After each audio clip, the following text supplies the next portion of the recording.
Hi, everybody. Chances are good if you've landed here and you are listening to this video right now that you are struggling with your health and that you're struggling with your weight and you don't really know why. In the battle of the bulge, which I hate that term, most people believe that they are battling their bodies. But the truth is that most people are battling their minds. So hear me out on this because I'm going to give you two really big reasons that most people, as I see it, struggle to lose weight, get healthy, and stay that way. I work mostly with women. And most of the women that I work with are highly successful. They're driven, they're motivated, they're college graduates, they have great jobs. Some of them have even started their own businesses.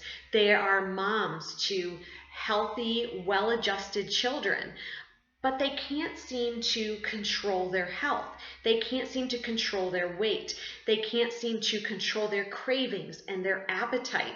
And to say that these women are somehow gluttonous or lazy is it's ludicrous because they are successful and motivated and driven in every other area of their lives. So what is going on? And if this sounds like you, I'm going to tell you right now that this is not your fault, and I'm going to give you those two reasons for why it is not your fault. So the first reason is that you don't believe that you can do it. And I know that you've probably heard this before and it's very cliche, but please, again, hear me out. You don't believe that you can do it. And this is largely because you've been lied to. And what I mean by that is that you have very likely bought into this idea of eat less and exercise more. So if you're overweight, the last time you went to your healthcare provider or your doctor, he or she probably told you, well, you could stand to lose a few pounds, you can eat less and exercise more. This places the blame squarely on your shoulders because after all, you're probably just a fat, lazy, gluttonous pig who just can't control yourself. Am I right?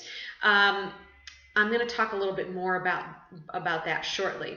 But most people don't believe that they can do it because they have tried the eat less and exercise more thing. They've tried it many times, many different ways, and they failed at it just as many times. In fact, 95% of all diets fail, even bariatric weight loss surgeries. 95% of those fail. It's a 5% success rate. So clearly, the whole idea of eating less and exercising more doesn't work, despite the fact that doctors, nutritionists, trainers, our government, and the media continue to tell us that that's what we need to do. Here's the problem. That works against your biology, and I'm not going to dive into what I mean totally by that, but it has a lot to do with your hormones, especially as a female. Eating less and exercising more works against your biology, the biology that you evolved, what humans evolved to do. That whole mentality of eating less and exercising more works against your biology, not with it. So you are constantly fighting your body to try and lose this weight and get healthy. So don't listen to that crap anymore. Anyway, I digress. I could go on about this all day. Suffice to say that if you don't actually believe that you can change your life, if you don't believe that you can lose the weight, if you don't believe that you can get healthy, and I know it's so hard to believe when you've tried and tried and tried and you've failed so many times. But if you don't believe, you won't be able to do it because the body does what the mind believes. So your thought processes, what's happening in your head, is what transpires in your life. So I touch on all of those things in my programs. I'm not going to get any further into that because I want to move on to big reason number 2, and that is that you are addicted. You are a food addict. And I know we all laugh about this, right? When you're out with your friends, you tell them, oh my gosh, I'm a pizza addict, or I'm addicted to beer, or, I'm addicted to the donuts. I've said it myself. I love donuts. I'm a donut addict, and which is actually probably pretty true. We joke about it, But it's not really a laughing matter anymore, because there are now people all over the world who just can't seem to stop eating. And even when I give somebody the tools, all of the tools they need as a trainer and a holistic nutritionist, I give people the tools that they need, all of the information that they need to get healthy and to change their lives and to lose the weight and keep it off, and they still can't do it. And again, these are highly motivated people. Why is it that they can't do it? We think, or we've been told, again, going back to number one, we've been told that this is an issue of self-control, that it's an issue of willpower. But I'm going to tell you something. Willpower never trumps biology. And here's what I mean by that. We are hardwired to seek pleasure. Specifically, humans are hardwired, biologically hardwired, to seek out fatty, salty, sugary foods. Now, if you look back in time, our ancestors didn't have much access, especially to fatty and sugary, especially the sugar. We did not have access historically to large amounts of sugary or fatty foods. When we did come across them, so 10,000 years ago, if a person came across honey or something sweet, or if it was the time of year when the fruit was on the trees, they would binge. They would gorge on those things. Why? Because who knew when the next famine was coming? They didn't know when their next meal was coming. So for them, it was very natural to binge on these foods. And they weren't thinking as they were eating this whole, huge amount of honey that, oh my gosh, I'm going to get so fat. That was probably what they hoped for. They wanted to put on that fat. So again, biologically, the whole idea of eating less and exercising more, that gives you an idea. We are working against our biology when we do that. So anyway, but back to this idea of addiction. The food corporations, whom I will now call Big Food, they know this. They know that we are hardwired to seek out salty, sugary, fatty foods. And so what do?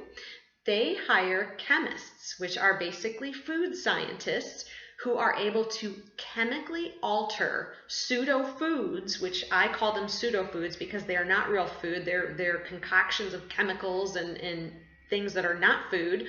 And they hit something that's called, and this is an industry term, called the Bliss Point. That's what they're looking for. They're looking to manufacture a food that hits the Bliss Point. So what is the Bliss Point? It's the perfect combination of salt, sugar, and fat that maximally triggers the reward system in your brain. The very same reward system that is triggered by heroin and cocaine. Imagine that.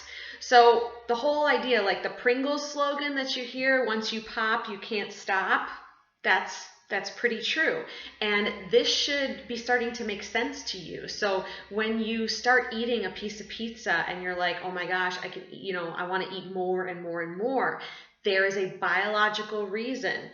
It's tripping that trigger in your brain. It's sending all of those pleasure signals in your brain. It's lighting up that reward area, and you just want more and more and more.